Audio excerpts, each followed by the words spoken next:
Janata garage ఇచ్చట అన్ని repair చేయబడను. ఇదో cinema title and tag line. Jagan Reddy ఆయన అన్ని అబద్ధాలే చెప్పును. ఇది రియల్ పొలిటికల్ కహాని. తన పాలనకు ముందు బీసీలకు 34% రిజర్వేషన్లు అమలయ్యాయి. అప్పటిదాకా ఉన్న ముఖ్యమంత్రులంతా స్థానిక ఎన్నికల్లో ఇంప్లిమెంట్ కూడా చేశారు. మరి 2019లో పులివెందుల ఎమ్మెల్యే పవర్లోకి వచ్చాక సడన్ గా బీసీల రిజర్వేషన్ల శాతం 24కి ఎందుకు పడిపోయింది? ఇక కరువు కాటకాలు, ఎల్నినో ఎఫెక్ట్ ఒక్క ఏపీనే కాదు యావత్ ప్రపంచంపై ప్రభావం చూపుతోంది. అతివృష్టి, అనావృష్టి, ప్రకృతి ఇచ్చే ఏ వైపరీత్యమైనా జనానికి ఇబ్బందే. దాన్ని ఎలా హ్యాండిల్ చేశామన్నదే ముఖ్యం. కరువు కథాంశంతో రాజకీయం చేయడం సమంజసమేనా? ఊరూరా అన్నదాతలను అలర్ట్ చేసి అసెంబ్లీలో సర్కార్ ప్రత్యేక చర్చ పెట్టి ప్రత్యామ్నాయాలు చేస్తుంటే నిందలు వేసే వారిని ఏమనాలి? అధికారంలో ఉన్నా లేకున్నా రాజకీయ పరమార్థం అంతిమంగా ప్రజలకు మేలు చేయడం కాదా? ప్రత్యర్థి కనుక జగన్ తానా అంటే జనం తందానా అనాలా?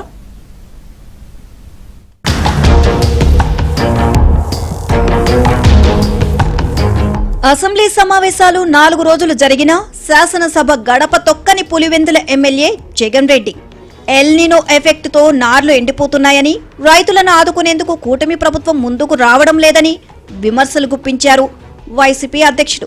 ఏపీలో కరువు పరిస్థితులు ఉన్నా గుర్తించేందుకు ముఖ్యమంత్రి చంద్రబాబు ఇష్టపడడం లేదంటూ నిష్ఠూరాలాడారు. జూన్, జూలైలో ఇంత శాతం లోటు వర్షపాతం ఉందని తాను చెబుతుంది ప్రభుత్వ గణాంకాలే అంటూ ప్రతి పదాన్ని 2 సార్లు రిపీట్ చేస్తూ చెప్పారు జగన్ రెడ్డి. ఏపీ ప్రజల సాధక బాధకాలపై 2వ రోజు కూడా టైం కేటాయించారు పులివెందుల ఎమ్మెల్యే. సొంత అండ్ కూలి మీడియాను పిలిపించుకొని వివిధ అంశాలపై చూచి చదవడం అనే అంశాన్ని ప్రదర్శించారు. అదేనండి ప్రెస్ మీట్ పెట్టారు ఎక్స్ సీఎం. చంద్రబాబు ముఖ్యమంత్రి అయ్యాక రైతులకు పంటల బీమా ప్రీమియం చెల్లించలేదని, రైతులకు సుమారు 3,000 కోట్ల నష్టం జరిగిందని, వర్షాభావ పరిస్థితులు ఉన్నప్పుడు ప్రత్యామ్నాయ పంటలు, ఉచిత విత్తనాలు ఎందుకు అందించలేదని ప్రశ్నించారు ఎమ్మెల్యే జగన్ రెడ్డి. ఇక్కడి వరకు బాగానే ఉంది. కరువు, రైతు సమస్యలను కూడా రాజకీయాలకు లింక్ పెట్టి తన అనుకూల మీడియా ముందు బడాయికి పోయారు. అన్నదాతలపై దృష్టి పెట్టాల్సిన సర్కార్ డైవర్షన్ పాలిటిక్స్, రెడ్ బుక్ రాజకీయాలపై నజర్ పెట్టిందని విమర్శించిన తాడేపల్లి చక్రవర్తి ప్రజలు, ఫార్మర్స్ ను ఆదుకునేందుకు చంద్రబాబు ప్రభుత్వం వద్ద ఎలాంటి ప్రణాళిక ఉందో చెప్పాలని డిమాండ్ చేశారు. చంద్రబాబు నాయుడు గారు ఎంతసేపు ఉన్నా కూడా మా పైన తప్పుడు ప్రచారాలు చేయడము, అబద్ధాలు చెప్పడము, టాపిక్లు డైవర్ట్ చేయడము, రెడ్ బుక్ను ఉపయోగించడము, వీటి మీద ధ్యాస పెడుతున్నాడే తప్ప కరువు సమయంలో ప్రజలను ఎలా ఆదుకుంటున్నాడో అన్న దాని మీద ధ్యాస లేదు. అన్న వాటి మీద కనీసం ఒక మాట చెప్పడం లేదు. చేసింది అంతకన్నా లేదు. ఎల్ నినో కారణంగా రైతులు పంటలు వేసి నష్టపోవద్దని ప్రభుత్వం పదే పదే చెప్పిందని, ఊరూరా ప్రచారం చేయించిందని, కృష్ణా డెల్టాలో చాలినంత సాగునీరు లేనందున పంటల విషయంలో అప్రమత్తంగా ఉండాలని సూచించిన విషయాన్ని గుర్తు చేసింది కూటమి ప్రభుత్వం.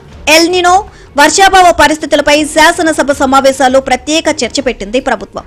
ప్రత్యామ్నాయ ప్రణాళిక ఏమిటో కూడా వివరించింది. విపక్ష హోదా ఇవ్వకుంటే సభకు రానని ఓవరాక్షన్ చేసిన జగన్ రెడ్డి శాసనసభ జరుగుతున్నప్పుడు ఎక్కడ పడుకున్నారని కౌంటర్ ఇచ్చారు మంత్రి కొల్లు రవీంద్ర. తన 10 ఏళ్ల పాలన దుర్మార్గాలు అసెంబ్లీలో బయటపడతాయని సభకు రాకుండా పారిపోయారని, జగన్ జమానాలో అతివృష్టి, అనావృష్టి వస్తే రైతులను నిండా ముంచిన విషయం మర్చిపోయారా అని కౌంటర్ ఇచ్చారు మినిస్టర్ కొల్లు. అసెంబ్లీలో మేము చర్చ పెట్టాము. ఎక్కడికి పోయారు మీ ఎమ్మెల్యేలు? ఎక్కడ పోయారు మీరు? ఏ అసెంబ్లీకి వచ్చి ప్రజా సమస్యల గురించి ఇప్పుడు ఏదో మీరు ప్రెస్ లో మాట్లాడతాం కాదు. మేము ఓపెన్ గా డిబేట్ చేశాం. అసెంబ్లీలో ఆ ఎలినో ప్రభావం వల్ల వర్ష శాతం ఎంత తక్కువ పడతా ఉంది, దీన్ని ఎలా మనం ఫేస్ చేయాలి, దీనికి ఎలాంటి చర్యలు ప్రభుత్వం తీసుకుంటా ఉంది, ఇవన్నీ కూడా ఓపెన్ గా మేము చెప్పడం జరిగింది. మీరేం చేశారు? ఇళ్ల దగ్గర పడుకున్నారు. ప్రజా సమస్యలు మీకు అక్కర్లా, రాజకీయం చేయటమే మీకు కావాలి. రాజకీయం చేసి ఏ రకంగా లబ్ధి పొందాలనేది మీ యొక్క ఆకాంక్ష. ఇంత దుర్మార్గమా జగన్మోహన్ రెడ్డి గారు? వరదలు వస్తే నష్టపోయారు, తుఫాన్లు వచ్చి నష్టపోయారు, లేదా కరువుల వల్ల నష్టపోయారు. దాదాపు 20,000 కోట్ల రూపాయలు రైతాంగం నష్టపోతే మీరేం సహాయ సహకారాలు అందించారు చెప్పండి. ఇక బీసీల రిజర్వేషన్లపైన అబద్దాలు వల్లెవేశారు జగన్ రెడ్డి. బీసీలకు ఉన్న 34% రిజర్వేషన్లు జగన్ జమానాలో 24%కి పరిమితం చేసిన విషయాన్ని మర్చిపోయి బలహీన వర్గాలకు వైసీపీనే ఛాంపియన్ అనేలా బిల్డప్ ఇచ్చారు పులివెందుల ఎమ్మెల్యే. 34% రిజర్వేషన్లను కొట్టేసినా బీసీలను ప్రోత్సహించి అంతకంటే ఎక్కువ ప్రయారిటీ ఇచ్చామని జబ్బలు చర్చుకున్నారు జగన్ రెడ్డి. కోర్టులు కొట్టేసిన బీసీలకు ఆ మేరకు రాజకీయంగా ప్రోత్సాహం ఇవ్వాలి అని చెప్పి మాకు మేముగానే 34% కాదు, అంతకంటే పెచ్చుగా, అంతకంటే ఎక్కువగా ప్రాతినిధ్యం కల్పించి మా చిత్తశుద్ధిని మేము చాటుకున్నాం. పలు సందర్భాల్లో జనరల్ స్థానాలకు కూడా బీసీలకు ఇచ్చానని, రాజకీయంగా 50% మించి పదవులు ఇచ్చానని గొప్పలు చెప్పుకున్న జగన్ రెడ్డి ఇవాళ తాడేపల్లి సాక్షిగా తనంతట తానే చూపించిన లెక్కల్లో ఎక్కడా 50% పదవులు బీసీలకు ఇచ్చిన దాఖలాలు లేవు. కావాలంటే మీరే ఆయన చెప్పిన వివరాలు చూస్తూ వినండి.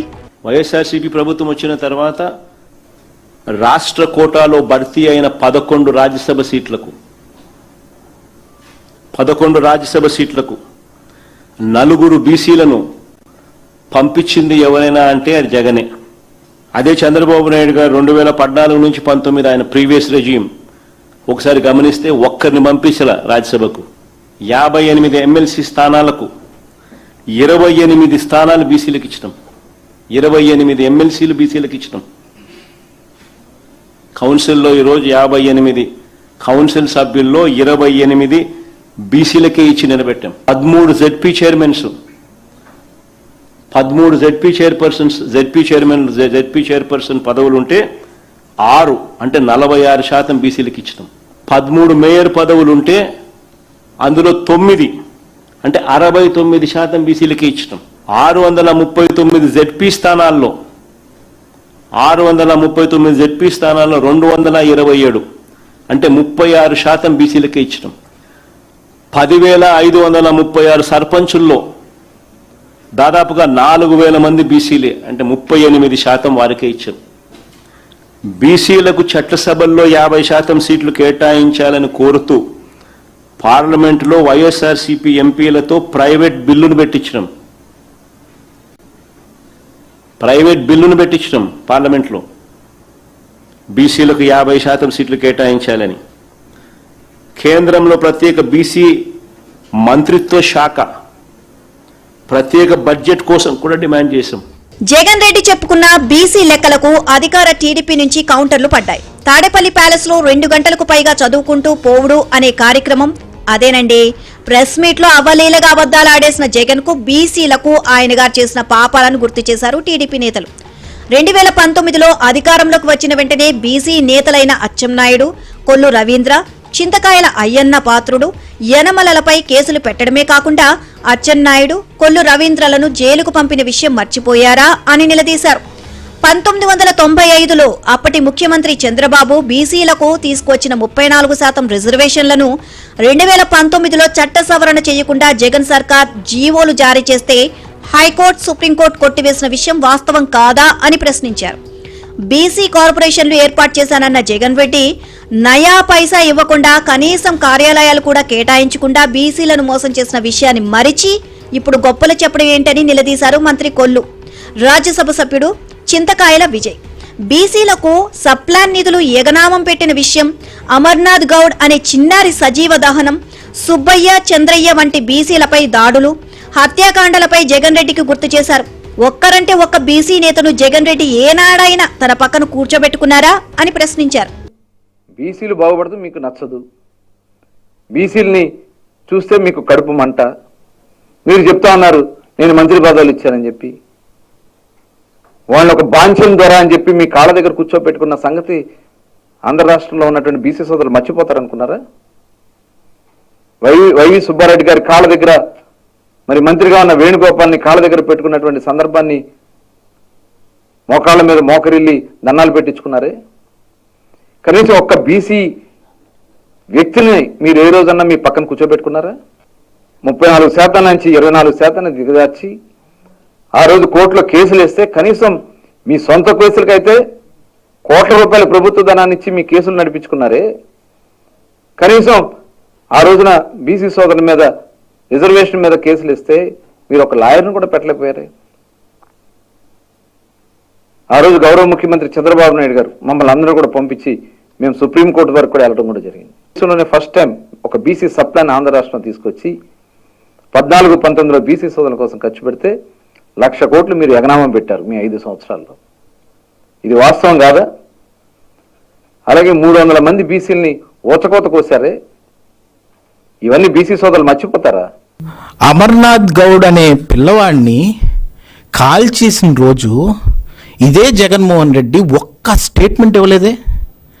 ఆ వ్యక్తి అమర్నాథ్ గౌడ్ 15 ఏళ్ళ కుర్రోడు.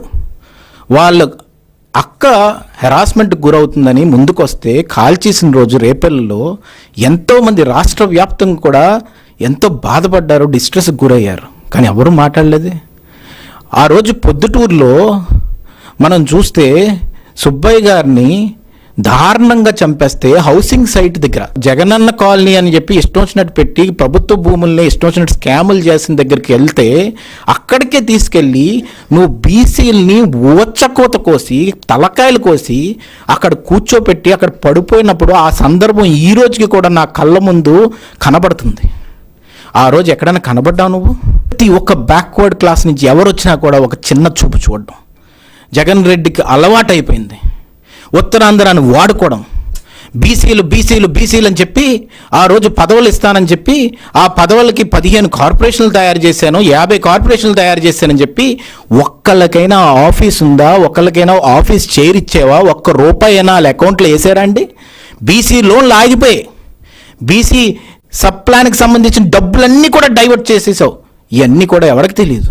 మద్యం వ్యాపారాన్ని నాటి జగన్ ప్రభుత్వమే నిర్వహించి కుంభకోణాలు చేసి 3,500 కోట్లు కొల్లగొట్టినట్లు సిట్ దర్యాప్తులో తేలింది.